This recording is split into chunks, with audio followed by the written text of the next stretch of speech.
Please, তোমরা তো জানো না কখন তোমরা মরবা। শোনো, তুমি অপরাধ করিও যদি তোমার মনে হয় আল্লাহ তোমাকে দেখে না, তখন করিও। তুমি অপরাধ করিও যদি তোমার মনে হয় আল্লাহ তোমাকে জিজ্ঞেস করবে না, তুমি নিশ্চিত বেঁচে যাবা। তুমি অপরাধ করিও যদি তোমার মনে হয় যে আল্লাহ তোমার জন্য জাহান্নাম নির্ধারণ করবে, আর তুমি আল্লাহকে বলবা আল্লাহ আপনি বললেই হবে না আমি জাহান্নামে যাব। যদি এই ক্ষমতার অধিকারী হও তাহলে তুমি অপরাধ করিও। তোমাকে বলি, ইয়া মহিলা, মা, বোন, চাচা, চাচি, নামাজ ছাড়া মানুষ মুসলমান থাকে না। ওয়াল্লাহি আমি বলছি না কোথায় বাঁধবেন, তর্ক পরে। আমি বলছি আপনি নামাজটা স্টার্ট করেন না। আমি বলছি না যে তারা ওই 20 রাকাত পড়বেন না 8 রাকাত পড়বেন। আমি বলছি যে আপনি পড়েন, 2 রাকাত হইলেও পড়েন। আমি বলছি যে আপনি ঈশান নামাজ 15 রাকাত দরকার নেই, আপনি শুধু 4 পড়েন। আমি কি বলছি সুন্নত বাদ দিতে? আমি বলছি যে তুমি পড়ছো না, শোনো, ভয় পেও না। ঈশান নামাজ 15 রাকাত তোমার উপরে ফরজ নয়। আমি তোমাকে না করছি না 15 রাকাত পড়তে। আমি বলছি যে তুমি নামাজই পড়ো না, 4 পড়ো। এই 4 রাকাত ঈশা না পড়লে তুমি মুসলিম নও। 3 রাকাত মাগরিব না পড়লে তুমি মুসলিম নও। 4 রাকাত আসর না পড়লে তুমি মুসলিম নও। দেখো, আমাকে দোষ দিও না। বুখারী খোলো, সালাত অধ্যায়ে যাও, আযান অধ্যায়ে যাও। আল্লাহর নবী বলেছে তারা ওরা কাফির, ওরা মুশরিক, ওদের আর আমি মুহাম্মদুর রাসূলুল্লাহ সাল্লাল্লাহু আলাইহি ওয়াসাল্লামের উম্মতের মধ্যে পার্থক্য হচ্ছে নামাজ। ও সাহাবা, ও উম্মত, তুমি চিনবা মুহাম্মদের উম্মতকে সাল্লাল্লাহু। ও আমার উম্মত, তুমি কি আমার উম্মতকে চিনতে চাও? শোনো, তারা যারা আমার উম্মত না, আর এরা যারা আমার উম্মত। ওটা আমার উম্মত যারা নামাজ পড়ে না, আমার উম্মত। তুমি আল্লাহর নবীর উম্মত ছাড়া কিভাবে মুসলমান হবা? তোমাকে আমি বলি, নামাজটা ছাড়ি প্লিজ। তুমি যে যে অপরাধে লিপ্ত আছো ছেড়ে দাও, চেষ্টা করো, কিন্তু নামাজটাকে তুমি এখন থেকে করবা। তোমার ফজর মিস হওয়া চাই না। তুমি যদি সারা জীবন নামাজ না পড়ো, আমার যায় আসে না। তুমি যদি সারা জীবন নামাজ পড়ো, আমার কিছু লাভ আছে। তুমি নামাজ পড়লে নাকি আমি আমার লাভে কথা বলছি। শোনো, তুমি নামাজ না পড়লেও আমার লাভ আছে। কি? ইন্নামাল আমালু বিন্নিয়া। আমি নেকির উদ্দেশ্যে কথা বলছি, আমার নেকি হয়ে যাবে। কে ঠেকাবে? তুমি তো আর আল্লাহকে ঠেকাইতে পারবা না। তুমি নিজেকে না নামাজ থেকে বিরত রাখতে পারবা, আল্লাহ যদি নেকি দিয়ে ঠেকাইতে পারবা? তাহলে আমরা সবাই মিলে বলি আল্লাহর দিকে তাকে শেভ করিয়েন না। দেখেন, এটা অনেক কিছু না। এমন না যে শেভ করলে আপনি একেবারে কাফের হয়ে গেছেন, মুশরিক হয়ে গেছেন, এমন না। লজ্জা থাকা উচিত। কিভাবে কাটতেছেন? কিভাবে? মহিলার ওঠে না, আপনার ওঠে, কেমনে কাটতেছেন? গলা কেটে দিবেন? কাটবেন না কেন? এটা হারাম। এটা কাটাও তো হারাম। শুকর খাওয়া কি হারাম? এই যুবক, তুমি দাঁড়াও, সবাই লক্ষ্য করবেন না। ওরকে কেউ ভিডিও করিও না, পরে লজ্জা পাবে ইন্টারনেট আসলে। তোমাকে এখন শুকরের মাংস দেবো, খাবা? কেন খাবা না? জোরে বলো। আপনি শুকরের মাংস খাবেন? আপনি কুকুরের মাংস খাবেন? কেন খাবেন না? কেন? কেমন হারাম? শুকরের মাংস খাওয়া কি হারাম? এই এখানে তাহলে আর বলছি না, কেউ কি রাজি হবে তার বোনের সাথে জানা করতে? কেন? কেন? কেন? কেন? তো নামাজ না পড়া কি? শুকরের মাংস খাচ্ছ না হারাম দেখে নামাজ ছেড়ে দিচ্ছ, তো সেটা তো হারাম। তার মানে তোমার যদি স্বাদ লাগতো আর তোমার বাপ মা যদি শুকরের মাংস খাইতে, তুমিও খাইতা, হারাম আর বাস্তা। তোমার বাপ নামাজ পড়ে না যুবক, তাই তুমি নামাজ পড়ো না। তোমার বাপে ভাত খায় তাই তুমি ভাত খাও। পাকিস্তানের রুটি খায় তাই ওরা রুটি খায়। চাইনিজরা এইভাবে লাঠি দিয়ে খায়, ওরা লাঠি দিয়ে খায়। শোনো, তুমি বলতে চাচ্ছ তুমি শুকর খাও না কারণ এটা হারাম, তুমি মিথ্যু। তুমি একটা চরম মিথ্যাবাদী, ধোঁকাবাজ। তুমি বলছো তুমি শুকর খাও না, এটা হারাম না? তো তাহলে তুমি নামাজ না পড়ো তো হারাম, তুমি কেমনে ছেড়ে দিচ্ছ? এই যুবক, তোমাকে যদি বলে ন্যাংটা হয়ে হাঁটো, হাঁটবা? কেন? কেন? কেন? ন্যাংটা হয়ে কেন হাঁটবা না? কি নোংরা কাজ? নামাজ পড়ো না, তোমার শরম লাগে না? শুকরের মদ কি রাস্তা হেঁটে মদ খেতে পারবে? কার সাহস আছে? এখানে সাহসের অভাব নেই। বাপরে বাপ, এই কথা বলে আবার কারো সাহস জায়গায় দিতে চাই না, তবে অনেকেই চাইবে না। অনেকেই কেন? শরম। কেন?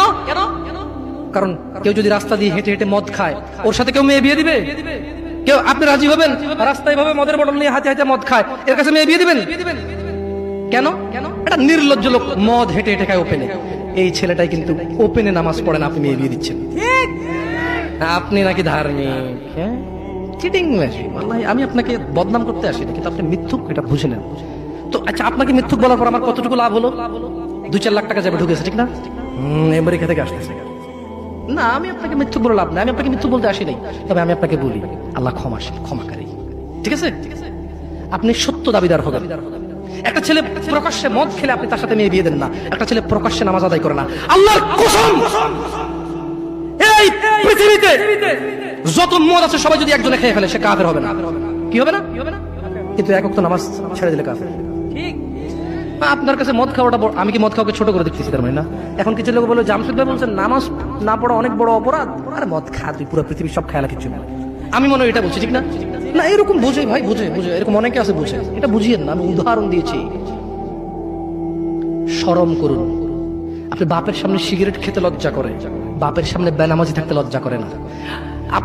আপনারা আপনার স্ত্রীদের সাথে যে ঘুমান, ছেলে সন্তানের সামনে ঘুমান, লজ্জা করে, কিন্তু ছেলের সামনে বেনামাজি থাকেন লজ্জা করে না। আপনি বুঝেন, এই পৃথিবীতে লা ইলাহা ইল্লাল্লাহ বলার পরে, লা ইলাহা ইল্লাল্লাহ বলার পরে, ওয়া আন্না মুহাম্মাদুর রাসূলুল্লাহ বলার পরে শিরক, আল্লাহর সাথে অংশীদারিত্ব হচ্ছে সবচেয়ে বড় অপরাধ। ঠিক আছে, এরপরের কাজ হচ্ছে সালাহ, এরপর কাজ কি? নামাজ। এরপর কাজ কি? নামাজ। আপনি জানেন এই নামাজ না পড়লে মানুষ কাফের হয়ে যায়, অথচ মানুষ ন্যাংটা হয়ে হাঁটতে লজ্জা পায়, মানুষ প্রকাশ্যে মদ খেতে লজ্জা পায়, মানুষ প্রকাশ্যে দাঁড়িয়ে পেশাব করতে লজ্জা পায়, মানুষ প্রকাশ্যে প্রেমিকের সাথে কথা বলতে লজ্জা পায়, মানুষ বাপের সামনে সিগারেট খেতে লজ্জা পায়, মানুষ প্রকাশ্যে শুকর মাংস খাবে না, মানুষ প্রকাশ্যে সিগারেট খায় না, মানুষ প্রকাশ্যে গাঁজা খায় না, মানুষ প্রকাশ্যে নাচে না, মহিলারা প্রকাশ্যে গোসল করতে লজ্জা পায়, পুরুষরা প্রকাশ্যে পায়খানা করতে লজ্জা পায়, কিন্তু কেউ এত জঘন্যতম অপরাধ যা না করলে কাফের হয়ে যায়। প্রকাশ্যে সবাই আজান চলে, কেউ মসজিদে আসে না, কেউ লজ্জা পায় না। তাহলে দুনিয়া কি বলেন তো? তুচ্ছ খেলতামাশা। নামাজটাকে ঠিক করেন। যদি আল্লাহ আমাকে বাঁচায় রাখে আগামী বছর আনলে, আজকে পরিচয় দিয়ে গেলাম। কি দিয়ে গেলাম? আমার নাম জামশেদ মজুমদার, এটাই আমার চলে। কোনো আলেম মোল্লা মুন্সি তেমন কিছু না, কোন রকমের যা পারি তা বলি। যদি আপনাদের প্রয়োজন হয় ভবিষ্যতে ডাকবেন। আজকে আল্লাহ ভীতি নিয়ে কথা বলে গেছি, পরবর্তী সময় আসলে ইনশাআল্লাহ কোন আমাল করলে মানুষ জান্নাতে যাবেই যাবে, এটা নিয়ে কথা বলবো ইনশাআল্লাহ। আসসালামু আলাইকুম ওয়া রাহমাতুল্লাহি ওয়া বারাকাতুহু। আমি তো হারাম রিলেশনশিপ, লা লা লা এগুলো বলা আছে অনেক।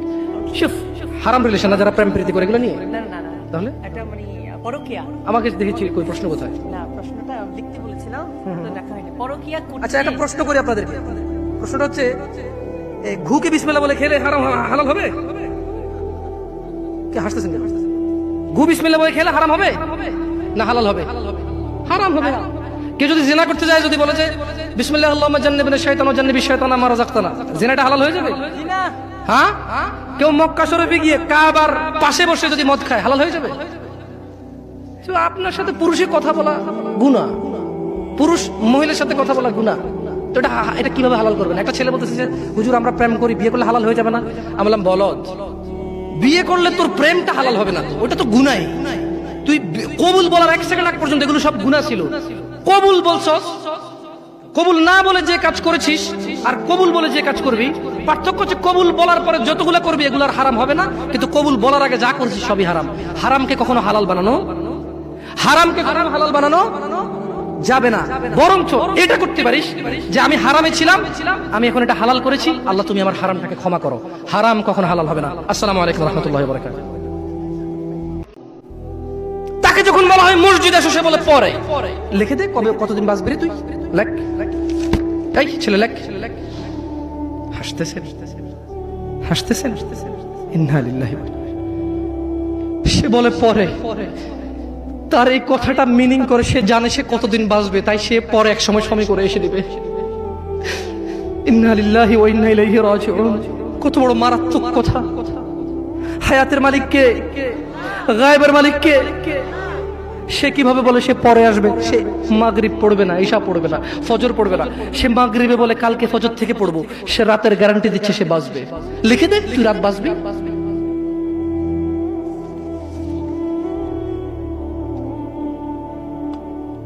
আল্লাহ ক্ষমা করুক এরকম মাদের যারা তাদের ছেলেকে দাঁড়িয়ে রাখতে দেয় না। আল্লাহ ক্ষমা করুক এরকম যুবকদের যারা বলে বড় হলে রাখবো দাঁড়িয়ে। আল্লাহ ক্ষমা করুক এরকম মুসলমানকে যে নিজেকে মুসলমান মনে করে, নামাজের দিকে ডাকলে বলে পরে আসবো। শোনেন, দুনিয়া তুচ্ছ। দুনিয়া কি? জামশেদ মজুমদার বলেছে না? দুনিয়া তুচ্ছ জামশেদ মজুমদার বলেছে। কে বলেছে? কে? আল্লাহ জাল্লা ওয়া আলা। রাব্বুস সামাওয়াতি ওয়াল আরদ, যিনি জমিন এবং আকাশের মালিক, তিনি বলেছে দুনিয়া তুচ্ছ, খেল তামাশার বস্তু। আর আল্লাহর কাছে যা আছে তা উত্তম, তা স্থায়ী। অনুধাবন করবে না তোমরা, অনুধাবন করবে না। যুবক, তুমি কেন কবুল পড়ে বিয়ে পড়ো? আমার তো বুঝে আসে না। বাবা, আপনি কেন আপনার ছেলেকে কবুল পড়িয়ে বিয়ে দিচ্ছেন? আমার বুঝে আসে না। ভাই, আপনি কেন আপনার মেয়েকে কবুল পড়িয়ে বিয়ে দিচ্ছেন? আমার বুঝে আসে না। আপনার মেয়ে হলুদ কাপড় পরে, মাথার মধ্যে খোপা দেয়, 3 জনে এসে দুধ খাওয়ায়, 4 জনে কোলে নিয়ে নেয়, 6 জনে গান বাজায়, 10 জনে এসে হলুদ মাখে, শুধু বুঝি মৌলবি দিয়ে কবুল পড়ালে বুঝি মুসলিমের বিয়ে হয়? শুনুন, আপনার নবী মুহাম্মদুর রাসূলুল্লাহ সাল্লাল্লাহু আলাইহি ওয়াসাল্লাম কবুলের পদ্ধতি দিয়ে গেছেন, তাই কবুল পড়ায় মুসলমানের বিয়ে মনে করেন না। কিন্তু বাকি যেগুলো করেন এগুলো কার পদ্ধতি? কার? মিথ্যা কথা বলবেন না। হুজুর ডেকে খুতবা পড়ে কবুল পড়ে বিয়ে কার পদ্ধতি? আল্লাহ নবীর। এই গান কার পদ্ধতি? কেন করতেছেন? ওটা তো আপনার বিয়ের অংশ। বিয়ে না হলে তো বাজাতেন না। বিয়েকে কেন্দ্র করে যেমন কবুল বলছেন, বিয়েকে কেন্দ্র করেই তো গানটা বাজাচ্ছেন। কয়জন নবীর উম্মত আপনি? আপনার নবীর নাম কি? আই এম আস্কিং ইউ, আপনার নবীর নাম কি? আমার নবীর নাম মুহাম্মদ রাসূলুল্লাহ সাল্লাল্লাহু আলাইহি ওয়াসাল্লাম। Who is the messenger of Allah for you? আপনার জন্য আল্লাহর নবী কে? কোন নবীর সুন্নাত পালন করলেন গান বাজিয়ে? আপনার জন্য আমার বিল্ডিংটা ভেঙে পড়বে, বলে রাখি ছাড়বো না। আল্লাহ, তুমি আমার ভাইদেরকে হিদায়াত দাও ইয়া আল্লাহ, ছাড়বো না। এই যে ভূমিকম্প হলো আপনার গান বাজনা বাজানোর কারণে। মুহাম্মদ সাল্লাল্লাহু আলাইহি ওয়াসাল্লাম কি মিথ্যা কথা বলে? কারা কারা হাত তোলেন তো যে মুহাম্মদ সাল্লাল্লাহু আলাইহি ওয়াসাল্লাম জানে না, মুহাম্মদ সাল্লাল্লাহু আলাইহি ওয়াসাল্লাম জানে না, এরকম কারা কারা স্বীকার করে? আল্লাহ নবী বলেছে, যখন বাদ্যযন্ত্র বেড়ে যাবে, গায়িকারা সম্মুখে এসে নাচবে, তুমি অপেক্ষা করো, পাহাড়গুলো কেঁপে উঠবে, পৃথিবীটা নড়ে উঠবে। জালজালা ইযা জুলজিলাতিল আরদু জিলজালাহা, যখন পৃথিবী প্রবল কম্পনে প্রকম্পিত হবে। ওয়া খরাজাতিল আরদু আসকালাহা, যখন এই মাটি তার ভিতরে যা আছে একদম লাথি মেরে বের করে দেবে, লাশ হোক আর যাই হোক, মাটি বলবে যে বের হও, বের হও আমার থেকে, বের হও, আমি তোর আর কাউকে রাখবো না। ওয়াকাল আল ইনসান, মানুষ বলবে মা লাহা, মা লাহা, পৃথিবীটা কি হলো, এই মাটির কি হলো? কেন সে কবরগুলো লাশগুলো বের করে দিচ্ছে? কেন সে স্বর্ণ মতি হীরা মানিক্য বের করে দিচ্ছে? মা লাহা, এর কি হলো? কেন পাহাড় নড়ে উঠছে? কেন পাহাড় ভেঙে চূর্ণ বিচূর্ণ হয়ে যাচ্ছে? মানুষ বলবে মা লাহা, পৃথিবীর কি হলো? বিআন্না রাব্বাকা আওহা লাহা, পৃথিবী এটা করবে। বিআন্না রাব্বাক, কারণ তোমার প্রতিপালক আওহা লাহা, পৃথিবীকে আদেশ করেছে। আপনি গান শোনেন, আমি শুনি না। আপনি গান বাজান, আমি বাজাই না। যখন চিটাগং নড়ে উঠলো ভূমিকম্পে, আপনার বাড়ির সাথে আমার বাড়িটা উঠছে। বন্ধ করেন এই জুলুম আমাদের উপর। আল্লাহর দিকে তাকিয়ে বন্ধ করেন, আল্লাহর দিকে তাকিয়ে বন্ধ করেন। আপনার বাড়িটা যদি ভেঙে ফেলার ইচ্ছা হয়, বুলডোজার এনে ভেঙে ফেলেন, কেউ ধরবে? কেউ জিজ্ঞেস করবে আপনাকে? আপনি গান বাজনা শুনে ভাবে পৃথিবীতে বিপর্যয় নিয়ে আসতেছে। আল্লাহর দিকে তাকিয়ে শেভ করিয়েন না। দেখেন, এটা অনেক কিছু না, এমন না যে শেভ করলে আপনি একবারে কাফের হয়ে গেছেন, মুশরিক হয়ে গেছেন, এমন না। লজ্জা থাকা উচিত। কিভাবে কাটতেছেন? কিভাবে? কেফ? মহিলার ওঠে না, আপনার ওঠে, কেমনে কাটতেছেন? গলা কেটে দিবেন? কাটবেন না কেন? এটা হারাম। এটা কাটাও তো হারাম। শুকর খাওয়া কি হারাম? এই যুবক, তুমি দাঁড়াও, সবাই লক্ষ্য করবেন না, ওকে কেউ ভিডিও করিও না, পরে লজ্জা পাবে ইন্টারনেট আসলে। তোমাকে এখন শুকরের মাংস দেবো, খাবা? কেন খাবা না? জোরে বলো।